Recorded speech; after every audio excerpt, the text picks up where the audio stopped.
Wes, oke. Oke. Ya, halo teman-teman.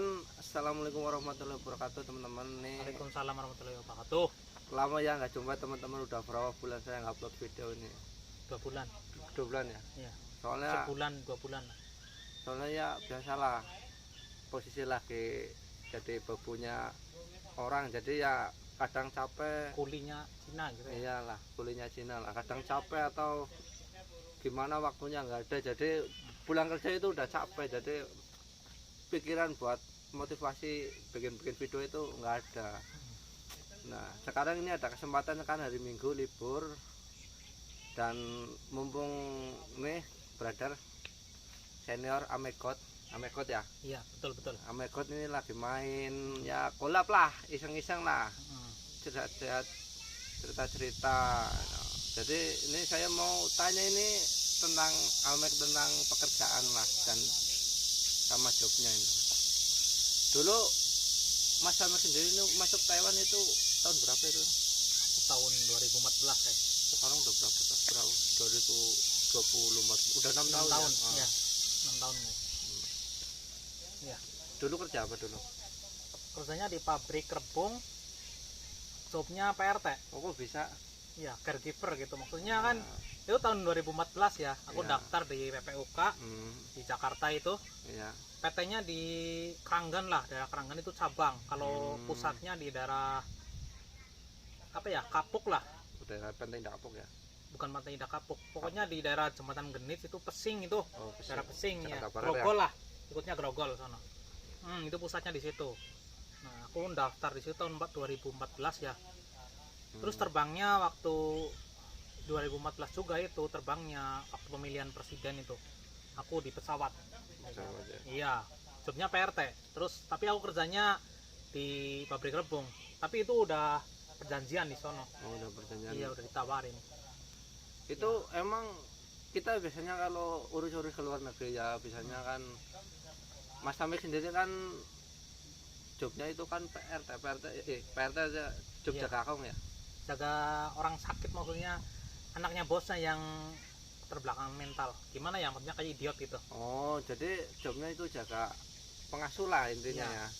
Kok Idiot gitu. bisa Amik itu kerja jadi kuli pabrik, atau itu emang nggak ada masalah dengan mungkin ya Migrasi gitu ya. migrasi Taiwan, soalnya lain kerjaan ya, jobnya lain dengan kerjaannya itu. Sebenarnya jadi masalah sih kalau kerja full gitu di pabrik. Cuman kalau bilangnya ada, misalnya ada imigrasi datang. Ya. Nah, situ kita ditanya jaga anak kecil gitu. Iya, jaga anak kecil, harus tahu namanya siapa, misalnya anaknya Ranya Poi gitu namanya ya. Kita harus tahu. Terus anaknya di mana, lagi sekolah gitu. Terus waktu itu sempat ditanya juga, imigrasi datang ke situ. Terus kerja di pabrik gitu. Ya itu cuman bantu, kalau anaknya pergi sekolah nggak apa-apa sih. Oh, Ya, cuman job PRT ya itu sampai tahun 2018 itu udah nggak bisa udah nggak kalau bisa. di Indonesia. Tapi kalau di daerah Filipina, Vietnam itu masih bisa. Cuman kita kalau kedatangan imigrasi ke Ciduk lagi kerja di pabrik ya jadi masalah gitu. Jadi oh, berarti sekarang mulai berapa tahun 2018 itu udah nggak diperbolehkan. iya, udah nggak boleh. Ibaratnya job lain, kerja lain job itu ya, Iya, harus sesuai dengan ya kayak job. kosongan gitu jadinya. Berarti ya resikonya berat juga ya. Ya lumayan lah, tapi kalau kita jalan-jalan itu punya RC gitu loh. Oh, cuma menang jalan-jalan Iya. aja ya. Gitu. Tuh. Kalau pergi-pergi itu aman gitu. Tapi kalau sekarang tadi kan saya bilang masalah job dan pekerjaan ya. Nah, sekarang saya dikit-dikit lah cari bocoran itu, kalau masalah gajinya itu gimana itu? Gajinya yang ikut PRT. PRT. Iya, kita gajinya kan kalau rumah tangga gitu ya, Iya. caregiver gitu, nyamuk ya. Oh iya, Oke, lemut. apa? Itu gajinya kan 17 itu. Terus kalau minggu kerja itu kita ditambahin, jadi totalnya 19 tambahin 2000 gitu. Kalau Seperti itu. Kalau ada PRT yang jobnya 20 sampai 21 itu bosnya baik berarti. banyak Iya, bosnya yang cuma nambahin. berarti uang tambahan ya. Iya, seperti itu, guys. Hmm, Gajinya murah, cuma 17 sampai tahun sekarang juga. berarti kalau kira lebih jam itu cuma dikasih paling seikhlasnya bos lah, yang nggak ikut, Seikhlasnya bos, nggak ikut. Ini kerja kan minimal kalau pabrik kan biasanya 8 jam ya. sampai jam 5. Iya biasanya kan Iya. 8 jam lah normal. Iya, normal. Kalau Tapi kita kan karena jobnya PRT semaunya bosnya, kita Oh. sampai jam 6 sampai jam 8 malam, berapa jam pun bosnya yang inisiatif ngasih berapa itikat baiknya gitu. Kita nggak bisa maksa. berarti kita patuh lah ya. Iya. Nggak bisa nolak ya. Cuman kalau keterlaluan ya dulu kan saya pernah kerja sampai jam 12. Hmm. Paling gak asik itu jam 9 itu udah ngumpet banget, udah nggak kuat banget. Dan nahannya bilang mau pulang gitu, terus akhirnya bosnya nambahin jadi 25 gitu. Oh, jadi 25 lah. Iya. Berarti ada Soalnya capek kerja sampai jam 12, pernah nyampe jam 3 pagi loh. dari jam 7 pagi. Iya, jam 7 itu sampai jam 3 pagi. Tidur berapa jam itu kan. Itu Akhirnya gua nggak kuat kan. Nggak Ah. kuat, nggak mau bos, mending pulang aja. Kita bisa protes. Seperti itu. berarti ya ibaratnya bos ada kasihannya juga lah ya, nggak kengkeng dengan pendiriannya ya. Ya tergantung kitanya, kalau kitanya bagus, kitanya nurut gitu. Bosnya juga kaboten, kalau kitanya protes dia bisa ngasih gitu. Tergantung itu. Udah oke Mas. Iya, nggak apa-apa guys. Hmm. Seperti itu guys. Tapi kalau kita misalnya baru datang lo ini nggak mau itu nggak mau, kadang bos juga nggak mau, tendang. Ada juga teman saya yang seperti itu, ini nggak mau itu nggak mau. Kalau kita nurut aja, padahal aku tuh nurut itu bukan karena aku apa ya, orangnya penurut banget gitu, soalnya aku mikir utang gitu, Oh, mikir utang berangkatnya dulu. pakai utang Ah, gitu, benar. kayak puluhan juta. Oh, Jadi maksudnya ditahan gitu, Ngempet pengen lah ya. kabur ya, pengen kabur atau pengen pulang juga ditahan gitu. Seperti itu guys. aduh, berarti ya kalau gitu, kalau saya itu nggak tahu guys, nggak tahu contohnya ya, nggak tahu mau dilanjut apa enggak kerjanya, soalnya itu udah di luar tanda tangan dan di luar job itu, udah undang-undangnya udah lain kalau bagi saya. Iya. Soalnya iya, namanya kerja kan biasanya kan kalau pabrik kan minimal 8 jam lah, kalau lebih mungkin ya hitungan lembur atau gimana. Itu kadang aku panasin sama teman-teman gitu. Ada yang kerja di pabrik itu, Iya. terus bilang ke saya kalau kerjanya dari jam 7 sampai jam 9 itu bisa 40 ribuan. Seperti itu. Kalau saya kan paling cuman 23, 21 gitu. Terus reaksi Mas Amir sendiri gimana kalau dipanas? Ya panas gitu. Pengen kabur atau pengen pulang aja seperti itu. Tapi alhamdulillah ya, maksudnya support dari istri gitu, keluarga bilang jangan kabur gitu, ditahan dulu. Terus akhirnya setelah 2 tahun ya, bertahan 2 tahun itu udah nggak kuat banget, akhirnya memutuskan pengen pulang, udah bilang ke bos. Tapi waktu mau pulang itu ya, mau pulang kurang berapa hari lah, mungkin pas 2 tahunnya itu aku kecelakaan kerja gitu, kakinya nyemplung dan nggak bisa pulang. Nggak bisa pulang. Iya, akhirnya lanjut Terus? sampai 3 tahun. Soalnya kan takut kalau pulang di Indo gitu, ntar di rumah sakitnya kan nggak canggih gitu, Oh, kurang harus biayanya harus mahal, takut diamputasi. Akhirnya aku lanjut.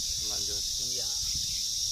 Waktu itu aku sakitnya 1 bulan, 2 minggu itu aku nggak bisa jalan. Akhirnya 2 minggu bisa jalan ya, dengan kaki satu itu kerja aku bawa forklift, satu kaki gitu, hebat Mas. kiri. Seperti itu. Lelaki bro. Akhirnya lanjut. Terus semenjak saat itu akhirnya bos jadi fleksibel gitu, maksudnya aku maunya kayak gini ya bos, maklumi gitu. Nah, jangan sampai malam gitu. Bosnya udah lumayan, maksudnya nggak enak gitu sama aku gitu. Jadi sekarang bosnya agak nurut lah ya. Iya, seperti itu. Terus akhirnya malah setelah 3 tahun finish kontrak ya, aku balik ke Indonesia, ngebawa duit lah, kurang-katir. Akhirnya aku berangkat lagi ke sini. Niatnya itu bablas. Katanya bablas. Tapi sama bos bilang aku mau bablas gitu. Maksudnya ya enggak, aku mau balik lagi ke sini. Jadi biaya sendiri, cuman waktu balik ke Taiwan lagi diganti sama bos. Nah, iya, tiketnya kan 20.000 NT. Tiket pesawatnya. Bolak-baliknya. Berarti ya itu bos ada itu apa namanya? Tiket baik gitu. Tiket baik lah. Iya. Sama Mas Amek. Ya, tapi kan berhati-hati dia juga, maksudnya pakai duit saya dulu kan. Iya, terus sampai sini diganti duit dia gitu. Apa-apa lah ya. Iya. Soalnya waktu itu keluarga sama istri juga bilang mendingan itu dulu, bilang dulu ke bos, balik lagi. Ntar kalau mau bablas ya kan, ya nggak apa-apa bablas saja kalau betah di rumah. Tapi setelah ngerasain di rumah, waduh rekas aja di rumah. Bunak kayaknya. Iya, masih mending di Taiwan gitu loh. Walaupun Iya. dikit tapi kan kita ada pemasukan. Iya. Dikit-dikit bisa nabung mungkin ya. Kalau di Taiwan. Beda kalau di rumah cuma adanya pengeluaran, Iya, pemasukan seperti itu. jarang. Ya kalau di Taiwan kitanya tergantung kitanya. Dulu aku kan sering beli brand-brand yang agak mahal gitu, barang kayak sepatu Nike gitu, Adidas, baju-baju gitu kan persaingan. Kalau kita ke tempat-tempat liburan itu kan lihat orang Filipina, orang kita sendiri juga itu kan pakai produk yang mahal gitu. Jadi kepengen akhirnya malah kayak gitu, malah jadi balik ngegleng gitu, Ya. persaingan. Oh, berarti benar ya kata itu Mas Manyul ya. Iya. Jadi kita harus gimana ya, kita bolehlah bergaul sama temen tapi ya kita harus kontrol juga. Iya. Jangan terlalu ikut gitu. Soalnya ya efek sampingnya ya gitu, kalau udah Iya, ketularan. kita di rumah kita bingung Balik lagi. balik lagi. Malu guys. Pulang malu nggak pulang rindu. Ya benar. Seperti itu. Jadi ceritanya ini sekarang kan Mas Amir udah lama banget ya, mungkin Ya udah 6 tahun ya. 6 tahun ya. Itu nggak pengen rencana mau pulang atau gimana? Ini malah bablas. 12 Iya, nggak pulang. nggak pulang sama sekali. Iya. Ini sini aja lah. Iya. Jadi- Soalnya pulang ya gitulah. Oh. Tahu sendiri di rumah gimana sekarang. Ya nggak? Iya. Itu sekarang Mas Amir kan udah punya istri belum? Udah dong. Udah dong. Putrinya kemarin istrinya datang. Oh, datang. Bareng iya. Berarti Alhamdulillah matang. Terus Matang. balik iya. berarti pernah kerja bareng lah ya. Iya sekarang. dong. Bareng. Sekarang udah pulang. Pulang dong. Oh, sudah. Matang. Sini- Alhamdulillah guys. Sini cuma melancong, tanam saham, suruh balik lagi bos. Seperti itu guys. Tapi nggak apa-apa guys. Yang namanya apa ya, rezeki itu nggak kemana ya guys. Iya. Bila kesini ya bisa nggak dapat uang ya. Alhamdulillah dapat momongan ya. Iya, alhamdulillah. Itu Ya uangnya dapat dikit-dikit lah. iya. Buat beli motor itu, motor Beat. Iya, kemarin. Sedang Ryan. Alhamdulillah. Ya wis dong. Oh. Malah jadi curhat guys. Ya, jadi seperti itu guys. Iya. Maksudnya Hmm, nanti di pamer lagi. Jadi seperti itu guys. Maksudnya job PRT itu udah nggak ada tahun 2018. Udah itu. Intinya udah tutup Tutup lah ya. gitu buat orang Indo, kalau buat orang lain-lain itu masih ada. Soalnya pemerintah kita itu ya tahu lah kalau kita di sini jobnya perkebunan atau perumahan itu pasti kerjanya ya Serabutan. maksudnya nggak ada kalau job perkebunan, adanya job PRT, tapi kerjanya pasti di perkebunan atau di bangunan, kalau enggak ya di pabrik seperti itu. Oh, gitu Jadi ya. udah tahu kan mereka juga, tapi nggak boleh seperti itu. Jadi inilah kisah pilunya Mas Amir selama di Taiwan itu dari nol, dari berangkat sampai sekarang lah saya ketemu. Iya. Saya bikin channel juga dia yang ngajarin lah. Ya Ngolok. alhamdulillah. Terus ya, Walaupun belum full tapi ya alhamdulillah lah, cuma buat ya mudah-mudahan motivasi lah. Iya. Seperti itu. Nah iya. Jadi begitu aja ya ini guys, ini saya collab sama Amir lah, cerita-cerita ya, curhat-curhat dikit atau gimana ya. Ya. Ya juga Mas Amir juga mungkin ada pesan-pesan buat teman-teman yang di rumah atau yang di sana luar negeri atau Malaysia, Taiwan, Hong Kong. Buat Tinggal- teman-teman TKI ya. Iya, pesan-pesan apa lah mumpung belum ditutup ya. Ya. Jadi pesan-pesannya ya buat semua TKI di seluruh dunia ya. Itu selalu yang kosongan itu yang selalu berhati-hati ya. Dan saya doakan semoga selalu aman. Terus Men, buat yang resmi gitu, ya pokoknya semualah TKI ya, yang resmi maupun yang kosong itu yang gemi gitu, agar tidak menyesal di kemudian hari gitu. soalnya penyesalan. Pokoknya punya uang berapa dicelengin gitu, soalnya tujuan kita kesini kan merantau cari duit gitu kan. Kalau buat ubah-ubahan gitu nggak niat cari duit ya kita mending di Indo kan, bisa makan juga kan di Indo juga. Ya. Kita niatnya jauh menyeberang penuh resiko gitu ya, tujuannya seperti itu, mau ngumpulin uang gitu, nyelengin. Jangan tergiur sama syahdunya luar negeri manapun ya, mau Hong Kong, negeri 1000 bidadari, mau Taiwan, negeri Formosa, mau negeri gingseng, pokoknya kita harus gemilah kalau pesan saya. seperti itu. Kalau kita baliknya Glenn kan kita juga yang susah. menyesal itu ya. Susah gitu. Begitu guys. Udah. Iya. Dan saya doakan pokoknya semua TKI di seluruh dunia ya, semuanya selalu sehat, panjang umur, selalu dilimpahkan rezekinya. Seperti itu. Ya, amin lah ya. Amin. Semoga doanya Mas Amek dijawab oleh Allah Subhanahu wa taala. Ya, amin.